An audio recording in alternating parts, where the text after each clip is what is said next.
चुनाव आयोग ने कल रात का जो आंकड़ा जारी किया उसके मुताबिक महाराष्ट्र में 65.11% वोटिंग हुई है, जबकि 2019 में 61.74% वोट पड़े थे। कल रात तक का ही आंकड़ा कहता है कि करीब 3 से 4% ज्यादा वोटिंग हुई है। अभी ये नंबर और बढ़ सकता है। अभी वोटिंग का ये जो आंकड़ा इस बार बढ़ा है उसने राजनीतिक दलों की धड़कनें भी बढ़ा दी है।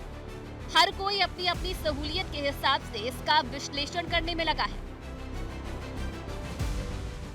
ये जो बढ़ा हुआ वोटिंग परसेंटेज है, ये बीजेपी और हमारे अलायंस के लिए, महायुति के लिए ये फायदा हमको देगा और इसका फायदा हमको होगा। 1990 की तुलना में 1995 में वोटिंग ज्यादा हुई तो शिवसेना बीजेपी सत्ता में आई।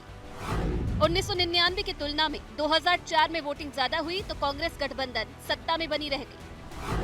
2009 की तुलना में 2014 में वोटिंग ज्यादा हुई तो बीजेपी शिवसेना की सरकार बनी।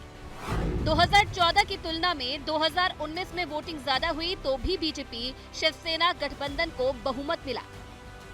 ये अलग बात है कि सरकार बीजेपी की तब नहीं बन पाई, इसलिए विपक्ष भी वोट शेयर्स को लेकर बहुत ज्यादा दिमाग लगाने की स्थिति में नहीं है।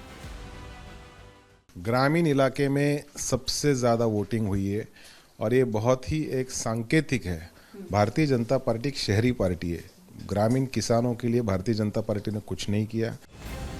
वैसे माना ये जा रहा है कि सरकार की मुख्यमंत्री लाडली योजना की वजह से महिलाओं ने बड़ी संख्या में मतदान किया है, जिसकी वजह से वोटिंग ज्यादा हुई है। और शायद यही वजह है कि कल जो एग्जिट पोल के आंकड़े सामने आए हैं उसमें ज्यादातर सर्वे महायुति यानी बीजेपी गठबंधन की सरकार बनने की भविष्यवाणी कर रहे हैं। हालांकि दोनों तरफ से अपनी अपनी जीत के दावे किए जा रहे हैं कि एग्जिट पोल कभी कभार एग्जैक्ट पोल नहीं रहता है। हमने लोकसभा में देखा, हरियाणा के इलेक्शन में। लेकिन मैं आपको विश्वास से कह सकती हूँ कि महायुति की सरकार बनने जा रही है। लोकतंत्र में जो मतदान होता है वो सीक्रेट होता है। लोग अपनी बात हमेशा खुलकर नहीं कहते।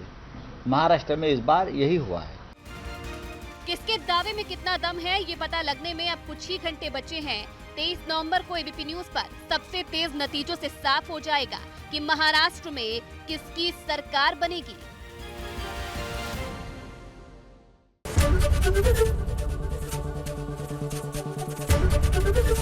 एबीपी गंगा, खबर आपकी, जुबान आपकी।